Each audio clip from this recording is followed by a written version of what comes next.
noches con cada uno de ustedes. El Centro Integral de Formación Artística, ABA, en su misión de llevar el arte a cada rincón, tiene el agrado en esta ocasión de presentar a Líder García. Bien, Líder García es un asistente pedagogo, artesano en fotografía, egresado de arquitectura de la Universidad Laica Eloy Alfaro, pedagogo recreacional, artista plástico, habla inglés y sueco. Trabaja con niños con dificultades neuropsiquiátricas, más conocido en el mundo del arte como Ligargo. ¿Okay? Le damos la bienvenida. Buenas noches. En esta ocasión, líder, gracias por acompañarnos y aceptar esta invitación para que pueda dar a conocer o podamos dar a conocer el trabajo que usted realiza. Y bienvenido esta noche. Gracias y buenas noches. Les saludo desde Suecia. Soy ecuatoriano, pero vivo acá ya hace algunos años. Me dedico al arte y a la pedagogía. Me dedico a pintar mucho lo que es la psicología humana, que es parte de lo que también trabajo, pedagogía y psicología infantil. Les envío a todos mis conciudadanos ecuatorianos un gran abrazo y un saludo desde acá. Entonces, vamos a empezar con la tanda de preguntas, ¿ok? Vamos a hablar un poquito sobre la infancia, cómo fue que empezó todo este tema del arte como líder y su trabajo actual. Entonces, bien, líder, ¿cómo era la infancia suya? ¿Cuáles eran sus juegos que más practicaba cuando usted era pequeño? ¿Los deportes, pasatiempos favoritos que realizaba cuando era niño? Lo típico de lo que es la infancia de un ecuatoriano nacido en el 71, crecimos en el barrio, jugábamos pelota fuera en canchas de polvo o en el asfalto, jugábamos a los juegos típicos, lo que es el trompo, las bolichas, las cometas. Me gustaba mucho hacer mis propios juegos, mis propios juguetes. Cuando llegaba la época de cometa, mi hermano y yo nos poníamos a hacer la cometa nuestra y después hacíamos otra para los amigos y así hacíamos más. Tengo un hermano que también es pintor y creador. Recuerdo que con él nuestra infancia era mucho de creatividad.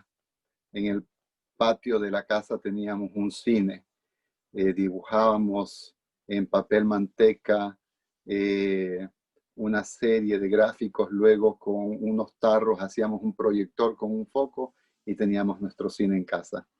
Era toda esa creatividad que los niños de hace 30 años podíamos gozar de, pues vivíamos sin la tecnología que se vive actualmente. ¿Qué era lo que más disfrutaba cuando era niño? ¿Tiene alguna experiencia que lo haya marcado o que lo haya, le haya llamado más la atención, que lo condujo a lo que hoy en día realiza como artista? No, nada exactamente que me haya marcado en esa época con respecto al arte. Tengo muchos buenos recuerdos de mi infancia, de mi escuela, de mis amigos de barrio. Como mencionaba, siempre muy creativo en todo lo que era hacer y crear con las manos propias, eh, con mi hermano y yo. Bueno, yo recuerdo una anécdota que tal vez tenga mucho que ver con el hecho de que yo sentía de que podía pintar, dibujar. Y es que en una época llegaba el barco, el Doulos, que era una biblioteca flotante. Y recuerdo que mi hermano, mi otro hermano mayor, él la dibujó mientras estaba en el puerto, la cogió y la dibujó y después la hizo con reglas, todo. Pero quedó tan bonita que yo me aprendí a partir de ese dibujo a hacerla una y otra vez y la dibujaba muy fácilmente. Y me di cuenta que yo no tenía mucho esa creatividad de poder ver las cosas y dibujarlas, sino que tenía que aprender. A diferencia de mi hermano, que mis dos hermanos, que ellos tenían mucho eso de poder ver las cosas y dibujarlos como eran. Yo creo que tuve que aprenderlo en forma técnica a través de libros, a través de maestros, a través de cuando estudié arquitectura, por ejemplo. Entonces, esa es una de las cosas que creo que me ha quedado mucho en la mente desde mi infancia de lo que yo dibujaba. ¿cómo ya después de que hubo esta conexión o digamos, este inicio, cómo fue que ya esto eh, empezó o dio inicio a la carrera dentro de las artes plásticas? Mi hermano menor, que se llama Ángel García y que también es pintor, él empezó a recibir clases de pintura y trabajar como ayudante de uno de los pintores más conocidos de Manta, el maestro Alex Chávez. Mi hermano tendría sus 12 años tal vez, y él iba al taller de Alex Chávez y aprendía, era su ayudante y aprendiz.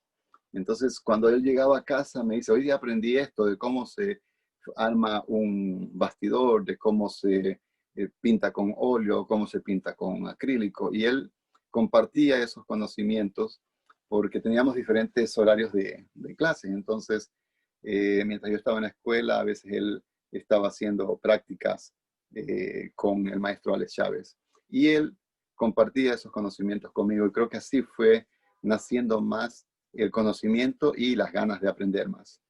Wow, un gran artista, Alex Chávez, ¿no? Reconocido aquí en Manta. Y yo he visto algunos de sus trabajos y obras Uh -huh. artísticas. En realidad, qué gran experiencia que haya podido trabajar o haya podido aprender del propio artista. Excelente experiencia. Sí, yo directamente no aprendí como lo hizo mi hermano. Él ha sido un gran amigo de toda la vida, desde cuando yo era pequeño, tenía unos 14, 15 años, cuando mi hermano aprendía con él. Luego nos fuimos a vivir a Esmeraldas, y en Esmeraldas pintábamos en el barrio, hacíamos eh, pinturas para los amigos, ayudábamos a los compañeros que tenían dificultad para hacer un dibujo para la escuela, le hacíamos nosotros y hacíamos también hasta ganando un poco de dinero. Luego, cuando regresamos a Manta, continuamos en contacto con Alex Chávez. Mi hermano empezó a estudiar en el Colegio Toalí, el Colegio de Artes Toalí, y yo empecé la universidad estudiando arquitectura. Me dediqué mucho a la fotografía y siempre teníamos el contacto con Alex Chávez porque él seguía trabajando en Manta, seguía teniendo sus contactos y me fui enrolando más en el mundo del arte con este grupo de amigos pintores de Manta, entre ellos también Rómulo Santana, que lamentablemente falleció hace unos meses. Eh, Empezamos a hacer exposiciones en las plazoletas y plazas de ahí de Manta, frente al municipio, la plazoleta Azúa, eh, el callejón, no recuerdo ya los nombres de los sitios donde exponíamos, pero siempre en las calles, porque en ese tiempo no habían galerías ni las salas de exposiciones que existen hoy, como lo es el Canceví, el Centro Cultural Manta, de Artes de Manta y otros sitios donde se está abriendo las puertas para los pintores. En base a esto Claro. y a la experiencia que he tenido y al trabajo y a los estudios y todo eso, ¿a qué se dedica hoy Líder García? ¿Qué es lo que hace? Durante el tiempo que estudiaba arquitectura, me dedicaba a pintar, pero también me dediqué a la fotografía. En arquitectura se necesita mucho la fotografía como herramienta de trabajo. Y al no existir una materia que nos enseñaran lo que es la fotografía en la Facultad de Arquitectura en Aulián, entonces yo lo tomé por mano propia y me autoeduqué en la fotografía, comprando revistas, compré mi cámara, tomaba fotos todos los días, revelaba. Entonces fui aprendiendo la fotografía inclinada hacia el arte. Me dediqué durante mucho tiempo a trabajar y estudiar en lo que es arquitectura artística, arquitectónica y publicitaria. Durante mis años de estudiantes de la Facultad de Arquitectura, hacía muchas exposiciones y charlas sobre lo que es fotografía. Todo lo que yo aprendía lo compartía con mis compañeros de la universidad, con el Colegio de Arquitectos, donde tenía siempre invitaciones para exponer y para dar charlas. Entonces, me dediqué a la fotografía, pero al mismo tiempo trabajaba para el INFA. En el INFA yo trabajé en un proyecto que estaba dirigido a niños de la calle. Entonces teníamos un trabajo como educadores de niños de la calle y para esto el INFA nos daba capacitaciones. Después me metí a estudiar más esto en una carrera que la Universidad Politécnica Salesiana presentó, que era el de asistente pedagógico. Y me dediqué a estudiar esto a distancia. También trabajaba en el INFA y estudiaba arquitectura. Entonces tenía una vida muy agitada y viajaba mucho. A través del INFA o a través de proyectos en fotografía me tocaba viajar mucho. Empecé a contactarme con diferentes instituciones que trabajan lo que es documentales sociales, fotográficos. En Perú, me fui unos años a Perú, trabajé en un proyecto ecoturístico en el Alto Andino peruano. En el contacto que tuve allá, pude conocer muchas instituciones no gubernamentales de Europa y muchas de ellas me contrataban para hacer los documentales fotográficos de sus instituciones y el trabajo que realizaban en estos países. Así me contacté con una institución sueca con la que trabajé los 2 últimos años en Perú, entre el 2001 al 2003. Luego viajé a Suecia para promocionar esos proyectos y a partir del 2003 me instalé a vivir en Suecia. Aquí me dediqué a la pedagogía sobre todo. Los primeros años lo trabajaba promocionando estos proyectos ecoturísticos y sociales, pero después empecé a estudiar y a revalidar mis títulos de pedagogía. Así que empecé a estudiar en las escuelas de aquí de Suecia. Me encontré con que hay un espacio aquí en Suecia que se llama Fritidshem, que es como una escuela después de la escuela, donde los niños se quedan no para hacer más tareas escolares, sino para hacer actividades lúdicas. Es un lugar dedicado especialmente para que el niño sea niño. No se dejan tareas aquí en Suecia, así que los niños en ese espacio se dedican a hacer actividades recreativas, artísticas sobre todo. Yo aporto aquí con mi arte plástica. Eh, También hay mucha intervención de otros compañeros que saben música, teatro, danza y también incorporan esto a las actividades diarias en este espacio. Entonces me dedico actualmente a trabajar en un Fritidshem que tiene, entre otras cosas, tiene una ludoteca, tenemos espacios de deportes, espacios de actividades artísticas. Yo tengo un taller de artes y manualidades y de creatividad. Entonces hacemos casi todo en este espacio. A eso me dedico actualmente. Qué interesante, muy interesante.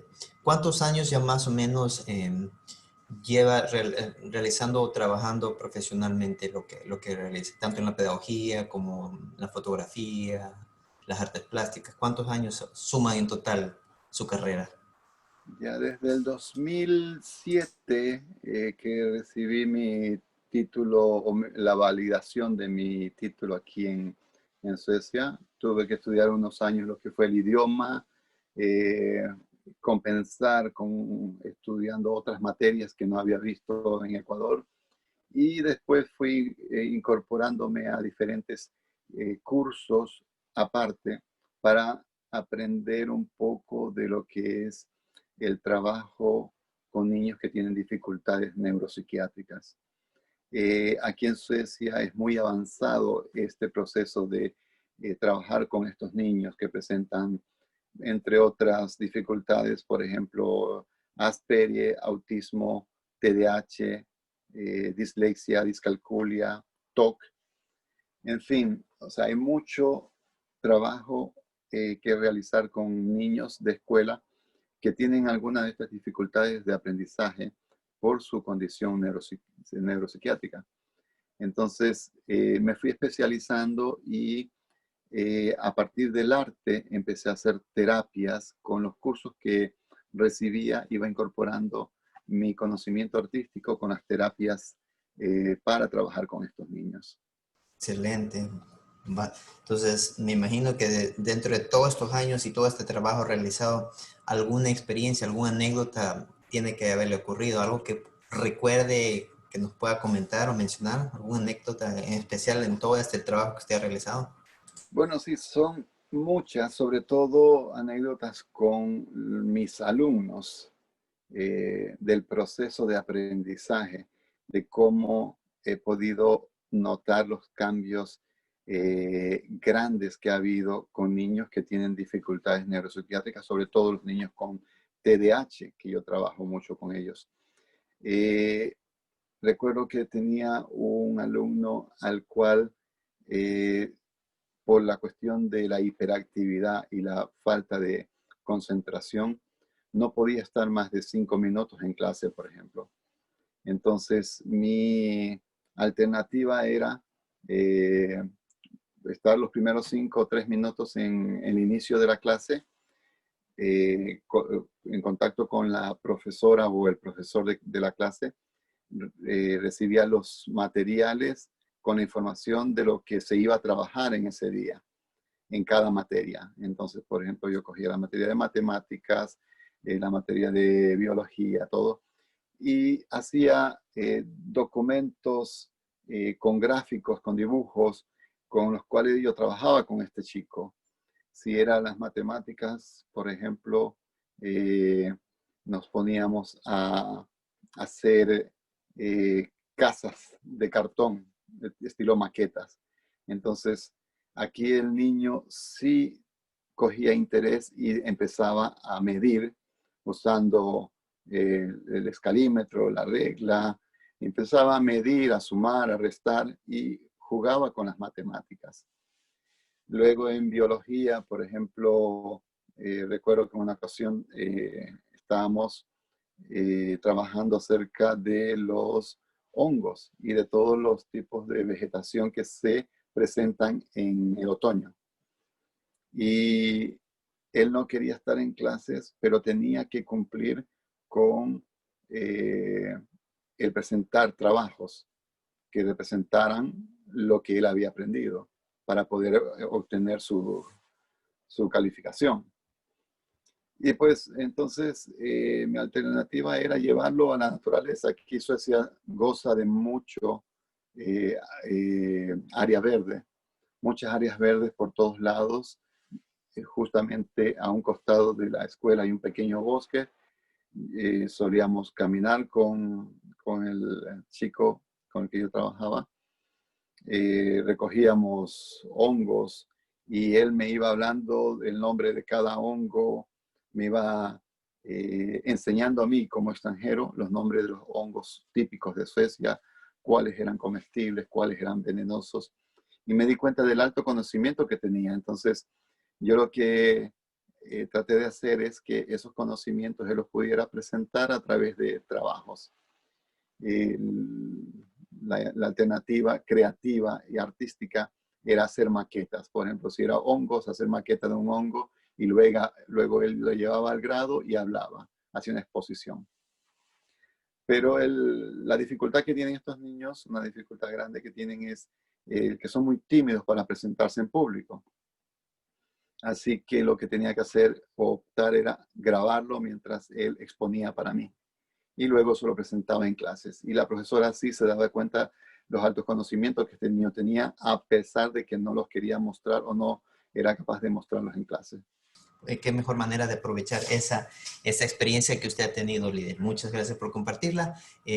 Vamos a hacer la siguiente pregunta en base a lo que usted ya nos ha comentado. ¿Cuáles son los proyectos a futuro? ¿En qué se encuentra trabajando líder personalmente o tal vez colectivamente dentro de sus proyectos de trabajo profesional artístico? Pues bueno, tengo algunos proyectos pictóricos en los que vengo trabajando, pero el año que estuve en Ecuador, porque yo estoy ahora en Suecia, regresé de Ecuador en junio. Estuve desde enero del 2019 hasta junio del 2020. Un año, 3 meses, un año y medio casi. Mi idea, aparte de hacer exposiciones con las obras que yo había pintado durante los últimos 4 años, aparte de hacer estas exposiciones en Ecuador. Mi idea y mi objetivo era también estudiar un poco más la iconología e iconografía de la cultura manteña.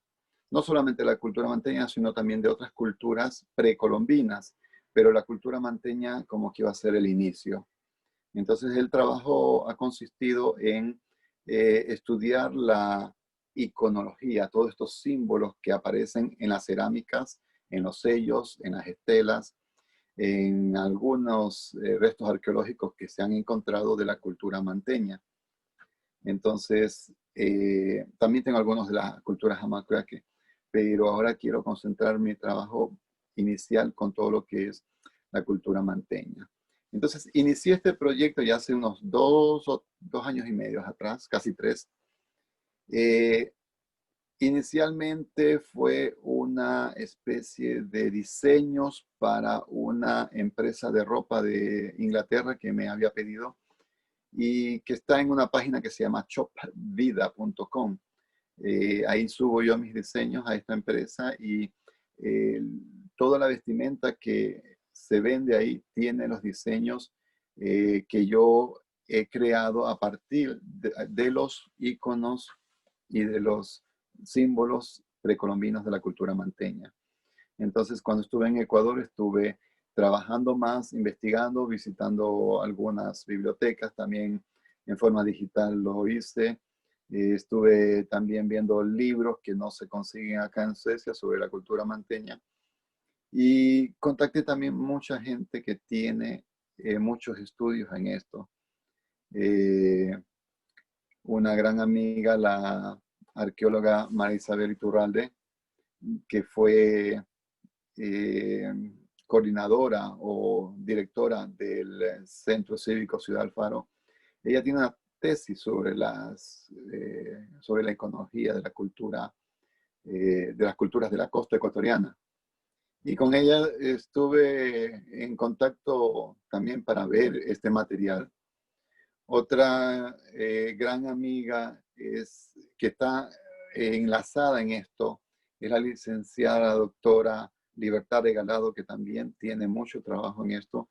Con ella no alcancé a contactarme muchas veces, pero también tiene mucho material que tiene la historia de nuestras culturas en forma cronológica. Y yo lo que estoy buscando es hacer estos compendios en forma gráfica.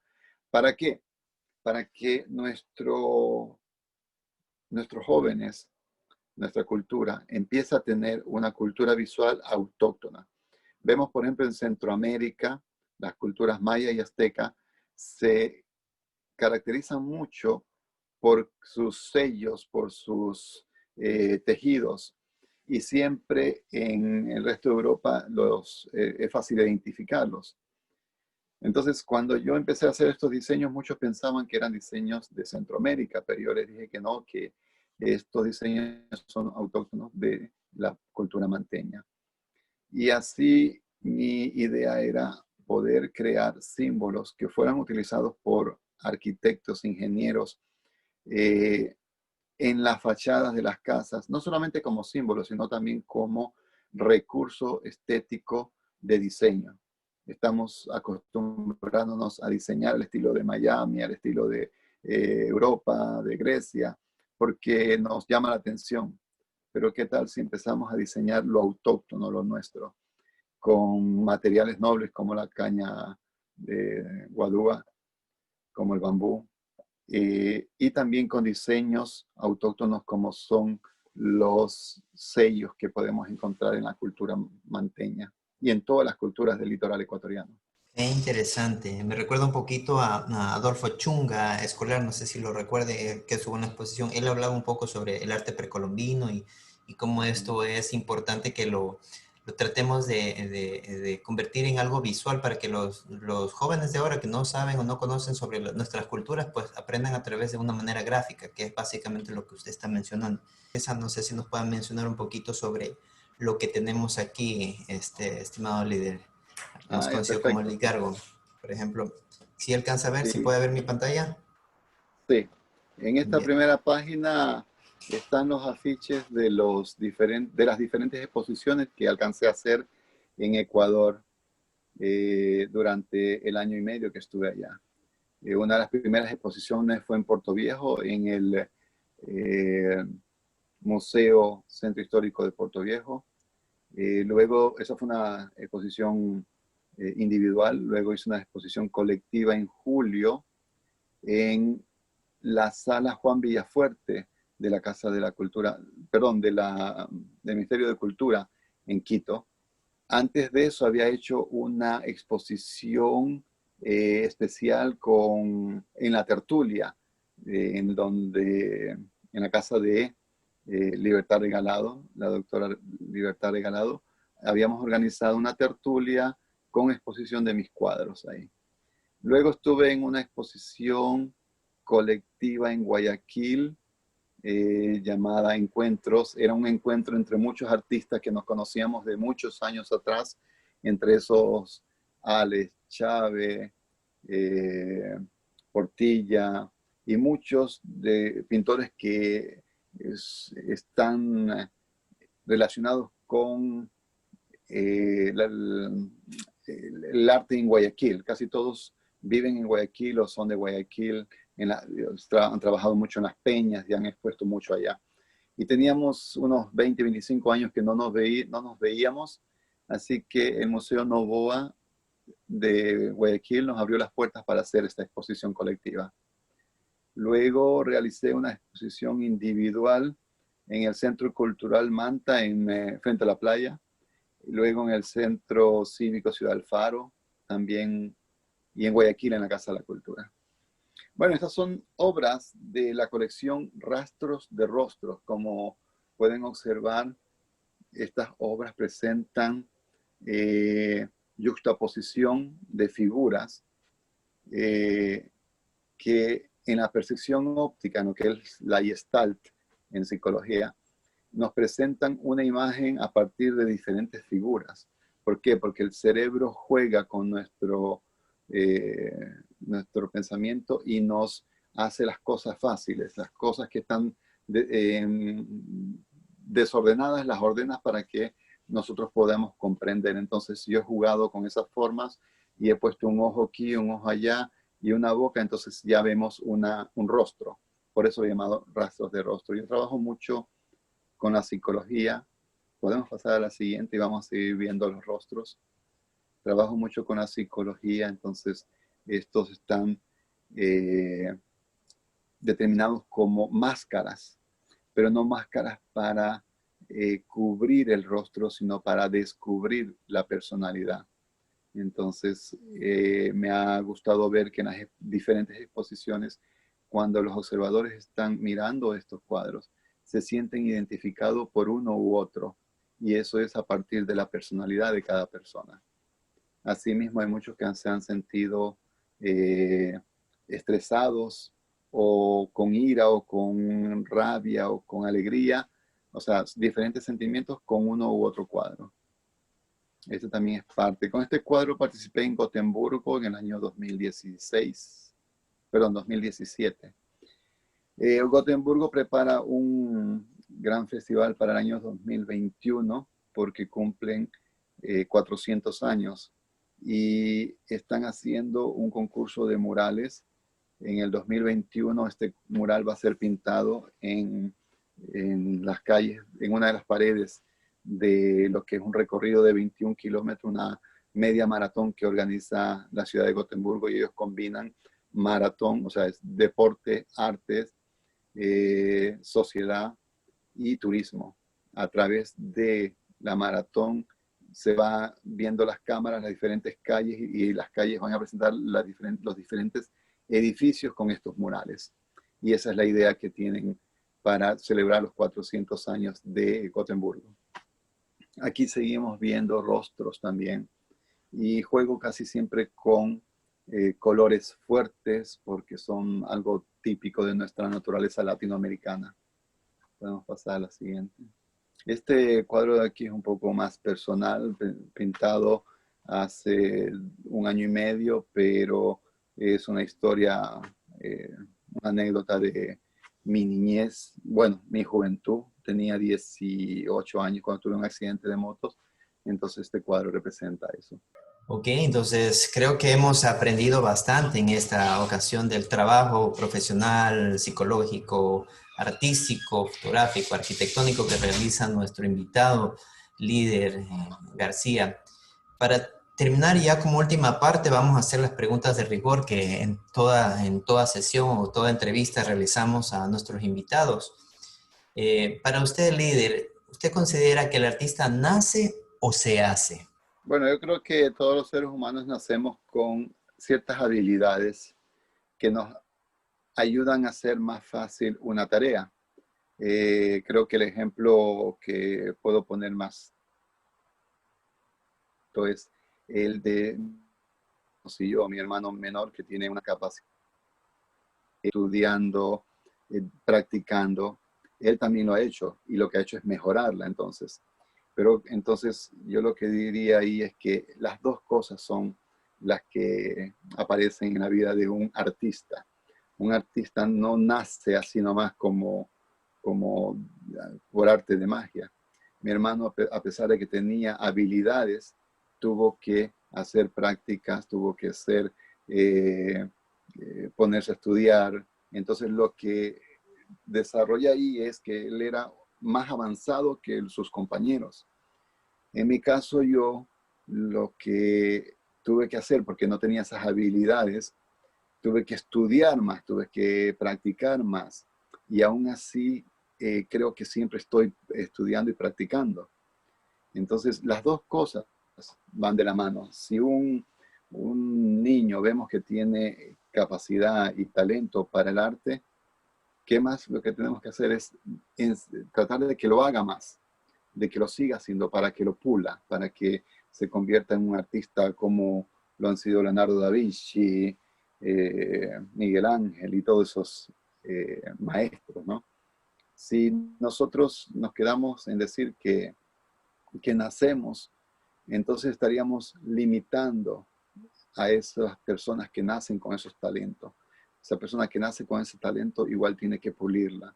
Y quienes no nacen con ese talento tenemos que trabajarlo más, tenemos que estudiar más. La mayoría creo que coincidimos en eso, todos los artistas que hemos compartido esto. ¿Considera usted que el arte o el artista recibe apoyo por parte de las entidades privadas o gubernamentales o tal vez no se le da la debida importancia y como en otras disciplinas, tanto como el deporte, somos relegados a ser la última rueda del coche? ¿Qué piensa usted al respecto? Yo creo que sí, se ha avanzado mucho en Ecuador, o sea, me refiero al espacio de mi país, Ecuador. Se ha avanzado mucho comparado hace 25 años, 30 años. Mis amigos pintores y yo teníamos que hacer exposiciones en las plazoletas, buscar caballetes nosotros, buscar carpas nosotros. No habían ni museos, ni galerías, ni salas de exposiciones como hay ahora. Pero aún así, el artista sigue siendo menos valorado.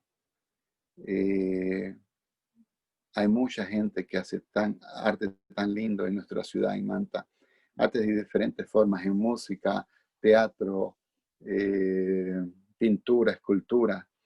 Pero por un lado está la poca ayuda del Estado para crear espacios donde se eh, muestren más estas obras.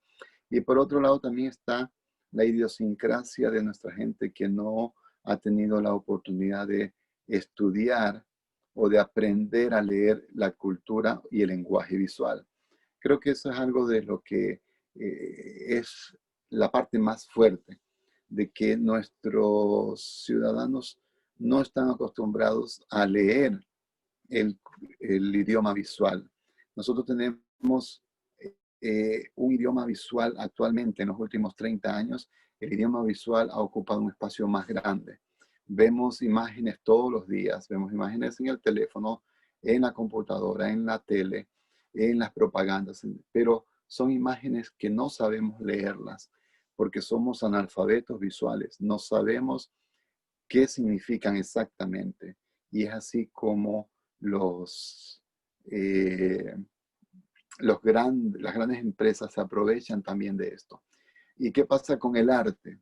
El arte del pintor y el arte y las otras artes, pero sobre todo en la pintura, que como no sabemos, no somos lectores de un idioma visual, entonces no valoramos lo que un cuadro nos cuenta, porque cada cuadro nos cuenta una historia, nos relata una historia, igual que un libro nos relata una historia o una poesía. El libro también, la pintura también nos relata algo, pero no sabemos leerlo porque no estamos acostumbrados a saber o estudiar este lenguaje de símbolos, la iconología, la iconografía. Yo trabajo también mucho eso aquí en la universidad. Doy charlas sobre cultura visual justamente y tocamos temas como la semiótica, iconología, iconografía, hermenéutica, en fin, todos esos temas que nos hacen comprender por qué tal símbolo o por qué tal dibujo. Entonces, mientras no comprendemos, no lo vamos a valorar. Y por eso creo que lastimosamente el arte en Ecuador sigue siendo relegado.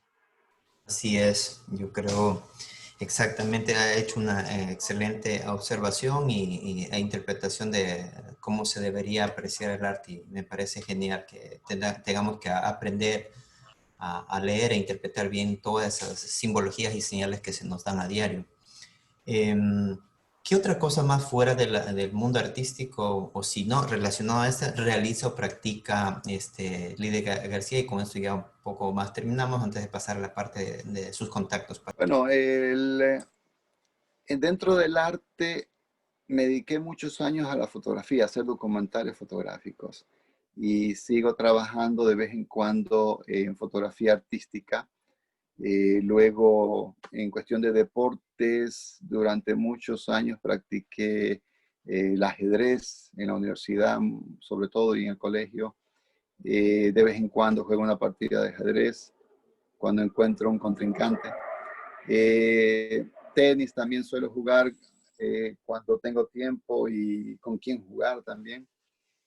Y algo no relacionado con las artes ni el deporte, pues es la pedagogía que la practico, ¿no? Trabajo mucho en pedagogía, trabajo la cuestión psicopedagógica y es algo que me gusta mucho porque puedo usar tanto el arte como la pedagogía para ayudar a todos estos niños y jóvenes y adultos también que tienen dificultades para sociabilizar o para desarrollar sus potencialidades. Excelente. Y ya para terminar, pues, ¿a qué contactos o cómo lo pueden ubicar al líder? Tal vez WhatsApp, correo electrónico, Facebook o Instagram. ¿Cómo lo pueden ubicar al Sí, líder? por mis redes sociales en Instagram, Ligargo. Ese es mi nombre artístico. Es una abreviatura de Líder García Gómez. En, en el Facebook es Líder García o Líder García Gómez. Y luego tengo una página de internet donde tengo algunas obras subidas, weebly.ligargo.com. En Instagram también Ligargo. El WhatsApp, el número de WhatsApp que utilizo actualmente es el 0046, que es el código para Suecia, el 072-022-6109. Creo que ahí en la pantalla lo podría poner para que sea más fácil.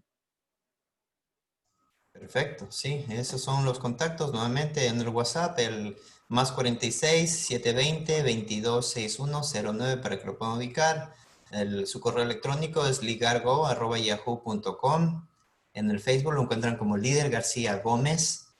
En su página, su sitio web que es ligargo.weebly.com y en Instagram lo encuentran como Ligargo, ¿ok? Entonces, esa ha sido la presentación de nuestro invitado en esta noche, a quien le agradecemos profundamente por darse el tiempo de ahora en la madrugada. Estamos a 7, 8 horas de diferencia más o menos con Suecia, entonces se ha tomado el tiempo de acompañarnos en esta noche para compartir sus experiencias y relatar un poquito de lo que el líder García realiza como artista. Entonces, últimas palabras, líder, para que se despida el público y desde ya le agradecemos. Listo, pues bueno, un saludo a todo el Ecuador, a todos quienes se dedican y quienes no se dedican al arte. Sobre todo un abrazo solidario para quienes están sufriendo, todos los que estamos sufriendo esta pandemia.